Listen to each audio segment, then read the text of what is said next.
Hoy vamos a meternos de lleno en el último informe de Liberties sobre el Estado de Derecho, el de 2026. Y ojo, porque el diagnóstico que hace para España es complejo. Habla de una especie de parálisis que de verdad merece que la analicemos con calma. A ver, mientras vemos que en otros sitios de Europa la cosa está retrocediendo de forma bastante alarmante, el informe pone a España en una categoría diferente. Pero que no nos engañe, es igual de preocupante, la del estancamiento. Y esto no es que no haya problemas graves, ni mucho menos. Significa que el país parece atascado, como en un bucle de promesas de reforma que al final pues nunca llegan a nada. Vale, vamos a profundizar un poco más en esto del estancamiento. ¿Qué significa exactamente? Pues, según el informe, es un ciclo bastante frustrante. Se anuncian grandes cambios, se habla de reformas, pero luego la implementación real es muy floja o directamente no existe. No se va a la raíz de los problemas, a las causas estructurales, y eso lo que provoca es una parálisis crónica en áreas que son vitales para la salud de una democracia. Y aquí llegamos a lo que es probablemente la conclusión más dura de todo el informe. Esta cita es demoledora. Dice mucho. Porque ya no estamos hablando de problemas de gestión o de falta de dinero, no. Esto apunta a una erosión de la base, de la separación de poderes. Es decir, que el sistema judicial ya no se ve como un árbitro neutral, sino como un arma más en la pelea política. Venga, pasemos a analizar el que parece ser el núcleo del problema. El informe dedica una parte muy importante a describir cómo el sistema de justicia se ha convertido precisamente en el escenario principal de este conflicto que está debilitando la democracia en España. Fijaos bien en esto, porque es clave para entender lo que denuncia el informe. Cita directamente cómo el Partido Popular presentó la condena del fiscal general, no como un tema de justicia, sino, y cito textualmente, como un éxito dentro de su estrategia para acorralar al gobierno. O sea, lo presentan como una victoria política.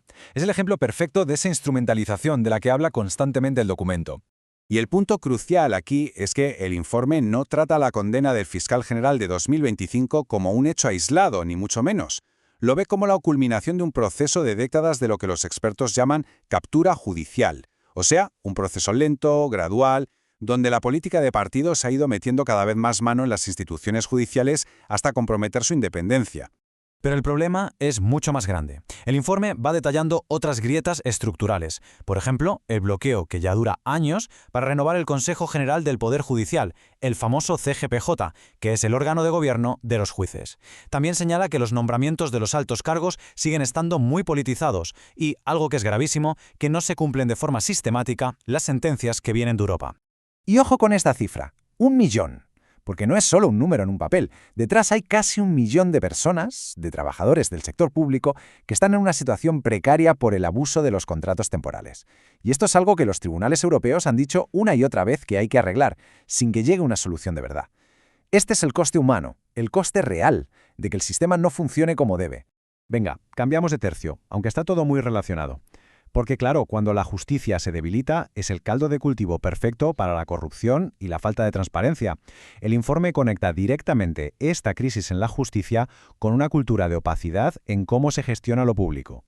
Esta imagen es muy clara, ¿verdad? Durante 4 años seguidos, distintos organismos europeos le han recomendado a España que cree una ley de lobbies en condiciones y que regule mejor eso de las puertas giratorias.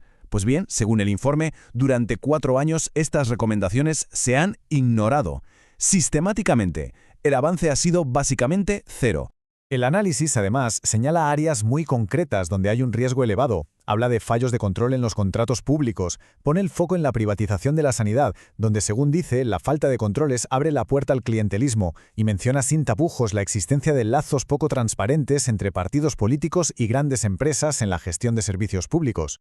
Y claro, todo esto, al final, ¿en quién repercute?